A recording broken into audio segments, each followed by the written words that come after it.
used to think I'm going to make this horse do what I want. But in reality, less is more with horses. You know, if you uh, they can hit a fly with the tip of their tail without even moving their head. If you then change your balance on the horse one way or another, they totally understand that, you know. And so um, if you press them too hard, they're gonna you know, by the way, horses can't pant, so they lose a lot of fluids, water and electrolytes, by sweating. And that's the number one problem with metabolic issues in endurance horses, is they get overridden, you know, not because the riders are mean. Nobody means to hurt their horse, but for whatever reasons they override their horse, and the horses get metabolically compromised. And when we recognize those, we pull that horse right away. You know what I mean? Because that's so important. And they go to a treatment station. They get IV fluids. They get everything they need there, and that is thanks to Loomis Basin Veterinary Clinic and Langdon Fielding. He's incredible about that. In fact, I toured his facility just last week, or earlier this week, and he's an incredible man.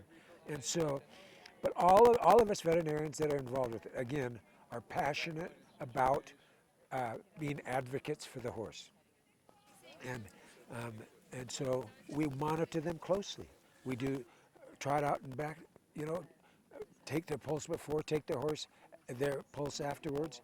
We check their mucous membranes, skin tint, gum color, intestinal sounds, gut sounds as we call them, on each side of them. We feel their muscles and make sure their muscles aren't getting tight. You know, we evaluate them pretty darn thoroughly in our mind. And of course, over the years, we've been improving on that all the time. And I was the head vet once, and I gave it up to ride. I'll tell you a funny story. I gave it up to ride, and so I had this wonderful horse by the name of Al Tattoo, and I went to trot him out, and out of the corner of my eye, I saw his head bobbing. So I turned around, and all my vets were laughing at me because I made that mistake. And I remembered that his pen was askew that morning. And so I didn't start him, but I was rider fit, and so I put the word out that I would ride anything. And so I ended up riding a horse called Heraldic that John Crandall owned. And that's where I got my only Tevis buckle after having started it twice and not finished. I want people to know that, without question, all of us are passionate about being here for the horse, encouraging the riders, you know, and so on, being friendly with them and so on.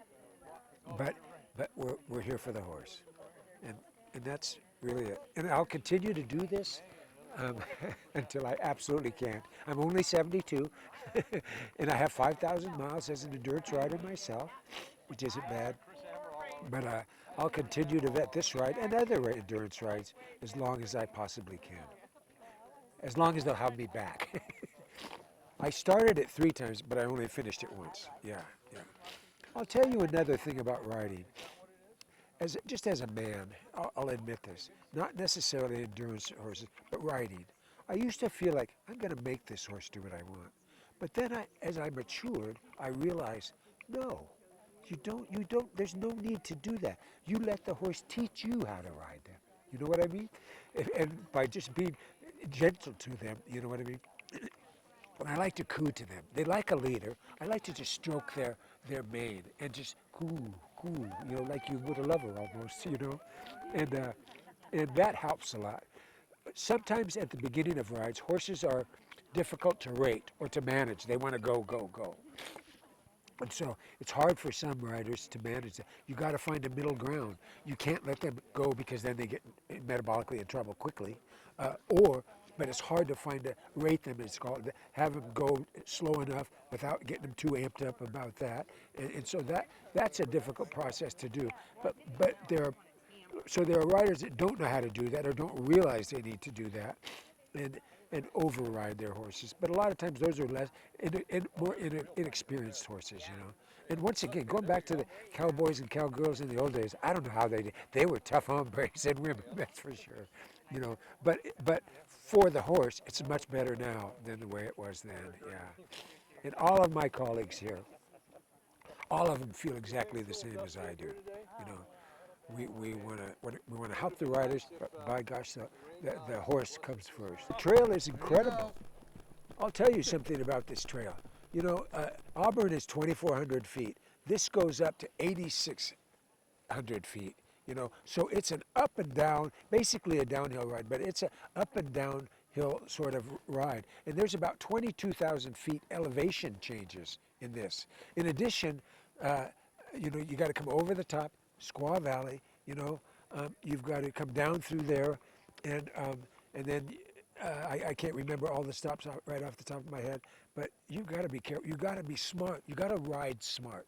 You know, and that takes experience, as I say, you know, experience. And some people have it and some people don't. Obviously, there are some incredible riders here today that are just incredible athletes. First of all, the first 36 miles, people and horses are amped up. So traditionally, historically, over the years, we've had a lot of metabolic issues or lameness issues right there at Robinson Flat at that first one. But then they have the canyons that they have to go down. And so those canyons can be quite humid, which is brings a whole nother weather parameter into it, you know, because, you know, it's harder for them to sweat when it's humid, you know what? And so, again, a rider has to learn to ride that part smart. You know, keep them moving forward so that the wind blows over them and cools them, but not so fast that they burn out. You know what I mean? So each section has their thing, and then see that riders leaving here, they go to Michigan Bluff. That's 4 miles down the trail. That's a good one. And then they go to Forest Hill. They have an hour break. You know what I mean? So there's only 2 1-hour breaks in this ride. One is at the Robinson Flat, and the other one there at Forest Hill.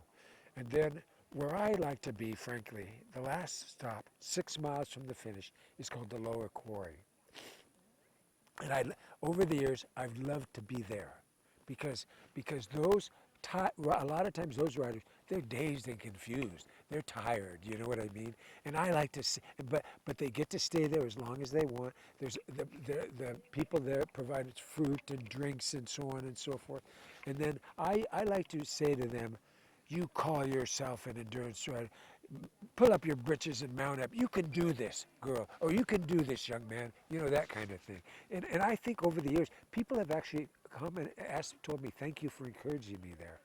There's a couple of places on the trail, for example, the switchbacks, you know, 1 and 2, you're in the total dark, and the trail's about this wide, and you've got to trust your horse and just give them their head and let them know that they can do it. You know what I mean? And people put glow sticks on their breast collars and stuff, so the horse can, so we can see a little bit, but the horse knows. And you've got to be able to trust your horse in the dark.